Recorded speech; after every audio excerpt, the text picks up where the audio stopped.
Good morning, and I am honored to be here with all of you virtually, and I'm also honored to share this virtual stage with Dr. Haynes and Ms. Schwarzenegger, the 2020 West Virginia Teacher of the Year. So I would like to say that in listening to their sharing over the last 40 minutes or so, it really is obvious to me that great things are happening in the state of West Virginia in this response to this COVID-19 pandemic. So congratulations to those of you and the work that you're doing to continue the learning opportunities for the children you serve. So in a little quick background on the demographics of Lindsey is a preschool through 12th grade rural district with over 4,100 learners. 100% of our learners receive free and reduced lunch. Over 50% of them come to school speaking a language other than English, typically Spanish. 13% of our children meet the federal definition of homelessness, and the average education level of the adults in our community is the 5th grade. So with all of these challenges and demographics, you could simply imagine the parents in Lindsey and how much they truly rely upon the school system to support their children and to support and work with them as we provide a path for their children out of poverty. So in Lindsey, when the COVID-19 crisis began to impact our area, we were kind of both simultaneously planning on the closing of our facilities while we were also planning for the continuation of learning. See, we closed our facilities, our physical buildings, on March 17th, and we opened up for learning literally on March 18th. And as a community, we have been building a personalized, competency-based, learner-centered system for nearly a decade. So Lindsey was in some ways more prepared than many districts who were going through this transition. For instance, before this happened, we already had one-to-one devices for every learner. We already had established a district-sponsored and district-funded community Wi-Fi system that ensured connectivity for every learner and every parent. We have already built a robust learner management system that literally housed thousands of units of study at in every content area and for every grade level. And so, however, even though we had those pieces in place, they were never leveraged the way that they were required to be leveraged in this time of COVID-19. And even more importantly than all of those things, and this is something that any community can do, the most important thing in the work of transformation is transforming the mind of a child of poverty, creating in each of them a growth mindset, a mindset of personal and collective responsibility and investment in their life. You see, in Lindsey, whether learners are 5 years old, 10 years old, 17 years old, or anything in between, we have built a system where they take true ownership and investment in their learning, in their future, and in their life, regardless of the circumstances they live on a day-to-day basis. We have taught them to actively set personal goals and learning goals, and we've taught them how to track their own progress towards proficiency. You see, in Lindsey, when COVID-19 came along, we never closed the schools. We just closed the facilities and remained open for learning, for love, and for service. The first work after the closing of facilities was, as you've heard both speakers mentioned earlier, was the connecting with our learners. And connecting with our learners and our families and letting them know that we are still here. Because just like many of the children and the families in West Virginia, the schools are the safe haven from trauma, from neglect, and sometimes from the abuse that happens in the home. The school system is a place where children go to get away from some of the struggles in life. And when the children see that the schools are closed, it just exacerbates that level of trauma they may experience. And so we have to be, as you do, that source of support for some of our learners, because for some of our learners, we are the only support that they have. And so in Lindsey and in West Virginia, they need to know that we have never left them, that we are still here for them. A quick story something that we realized a week or so after our facilities closure was that many of our learners did not have the basic supplies in their home to support them in their learning. While they might have had a device, a computer or some type of device, they had access to the Lindsey teaching staff and other staff. Many of them didn't have pencils, pens, markers, paper, the very basic supplies that are needed in learning. So the Lindsey team organized an effort to have basics learning supply packets mailed directly to each learner.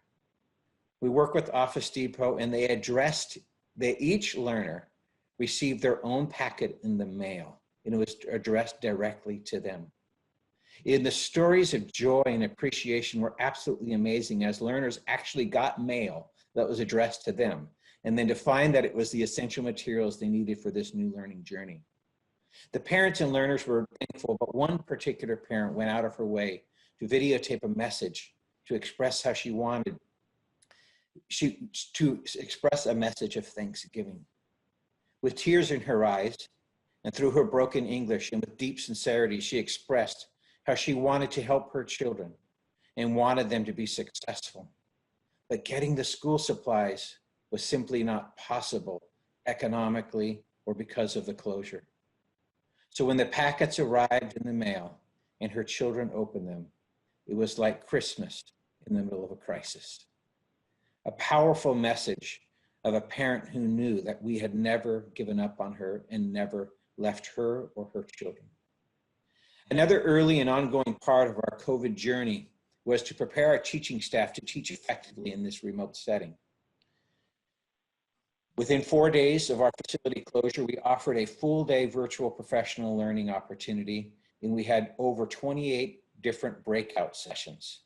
And since that time, mid-March, we have offered additional optional training sessions every Saturday and have 3 to 4 hours per week that are all about how to teach in this new environment. Part of our commitment and part of your commitment has to be about helping the adults, particularly the teaching staff, helping them to develop the competence and the confidence to teach in this new modality. We've found that some of our very best learning facilitators, which we refer to our teachers as learning facilitators, we found that some of them struggled in this and needed support. Our lessons have been so important and something for you to consider. Support your adults, support your teaching staff, support your principals, and support your parents. As you heard Superintendent Hayes say earlier, our parents now are at home with a house full of children who are trying to learn. They now play a new role in their learning. So what we've adopted in Lindsey is we've adopted a mindset of give grace to all because they are learning just like we are. They are learning how to be vulnerable and how to be learners themselves. And for each of us who are in leadership, I have a nudge for each of you and for each of us.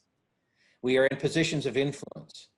And whether you are listening to this and you work in a school system, whether you are in the legislative world, the business community, the healthcare industry, social services, or the broader system of support and advocacy for school and for children, we all need to realize that the future of education has changed forever.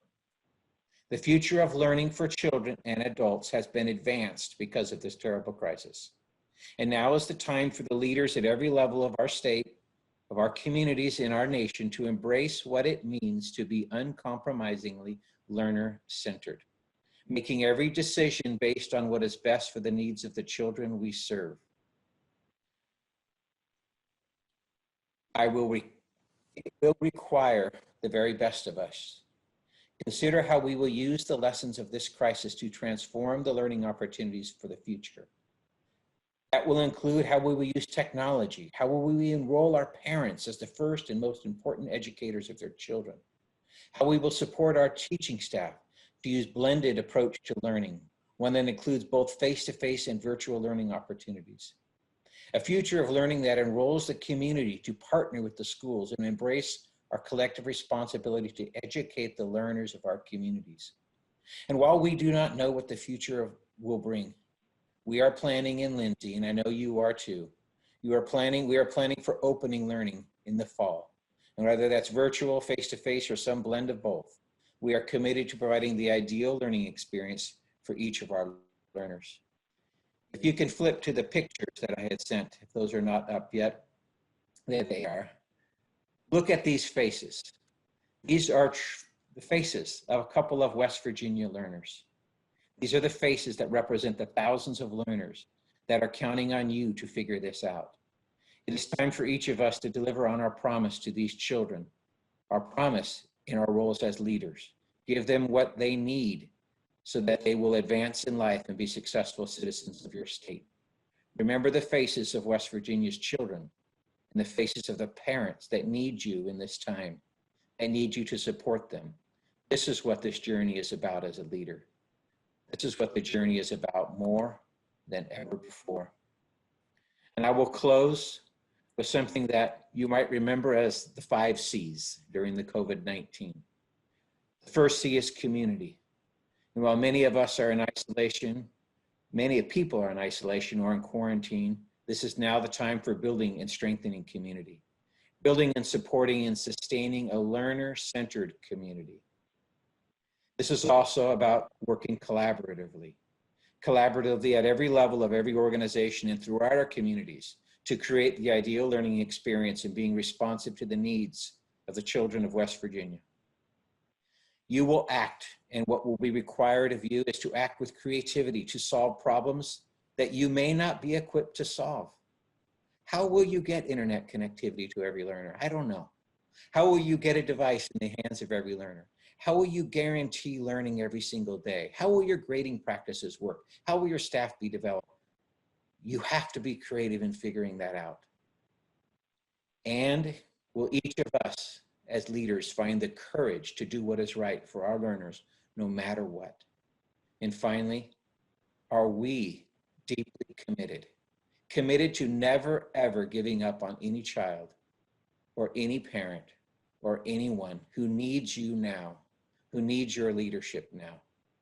In Lindsey, our equity commitment is that we want every Lindsey learner to leave our system with a deep belief and an actual proclamation that says, you gave me what I needed when I needed it.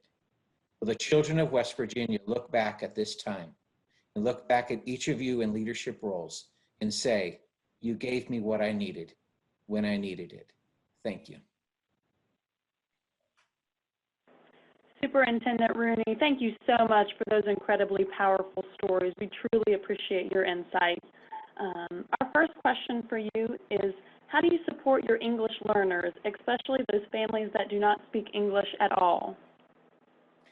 That is an excellent question. And the support for English learners is very similar to the support for English learners when we were face-to-face.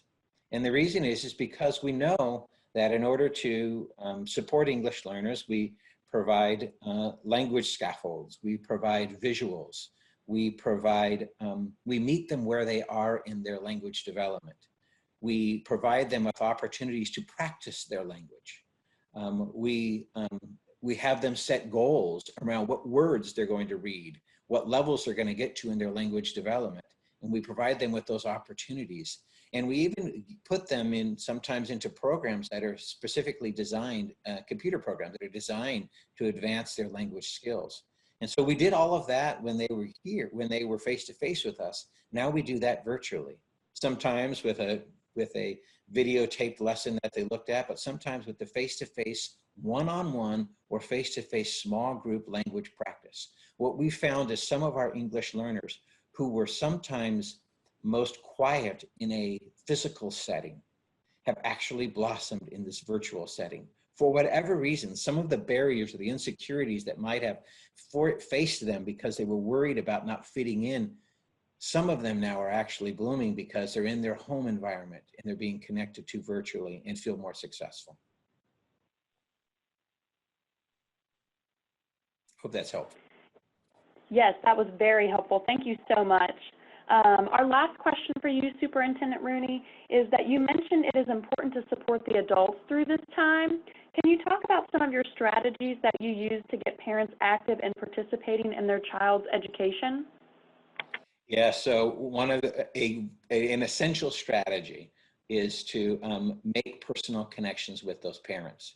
And so one of the things that we do is our learners, when we're zooming into the home through Zoom or through some other form, is the learning facilitator or teacher can literally say, get your mom on the phone, get your dad on here, and let me see them, let me talk with them, let me ask with them. Let me interact with them. And so that's a way that often didn't happen. We're finding that many of our learning facilitators and our principals and our counselors and our classified staff members are reaching out to and connecting with our parents in a more effective way than they had in the past. Because sometimes it was very difficult for parents to come to the learning environment or come to the school for transportation reasons or for insecurity reasons or for whatever the reasons might be. And for them to connect virtually sometimes is easier. And when you're face to face with the learner and the learner walks over and gives the computer to the mom and says, hey mom, the teacher wants to talk to you, it changes what's possible. You heard Dr. Haynes mention that the services for learners who are on IEPs, we've conducted over 65 individualized learning plans virtually. And what we have found is our parents are more engaged in the IEPs than they were when we were face to face.